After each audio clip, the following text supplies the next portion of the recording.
Discussion entraînante qui s'achève dans une hilarité. Un seul moyen utilisé, la langue. C'est à travers la langue que vous exprimez votre pensée, vous exprimez vos opinions, vos sentiments et bien entendu vos émotions. C'est le facteur de transmission des connaissances. Donc c'est un vecteur de connaissances. Selon les dernières études, on parle au Bénin plus de 70 langues. Pour les spécialistes, ce sont des langues de nationalité, des langues ethniques, qui constituent tout de même une richesse. Il y a autant de langues, il y a tant de Béninois. Parce que nous fondons aujourd'hui la détermination du nombre de langues maternelles sur le sentiment linguistique du locuteur. Or, pour que nous puissions clarifier ce sentiment linguistique du locuteur, il faudrait recommencer nos enquêtes et déterminer qui parle quoi, où et comment.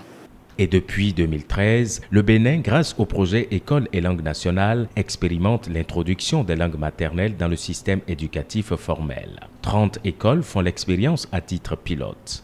Et lorsqu'on éduque les enfants, lorsqu'on leur donne les enseignements dans leur langue, ça leur permet directement de s'approprier tout le contenu de l'enseignement, mais sans intermédiaire, sans blocage, sans contrainte majeure. L'apprentissage et la maîtrise de la langue maternelle favorise l'apprentissage et la maîtrise de la langue seconde. Qui parle sa langue et qui l'écrit est mieux outillé pour parler et écrire la langue de l'autre.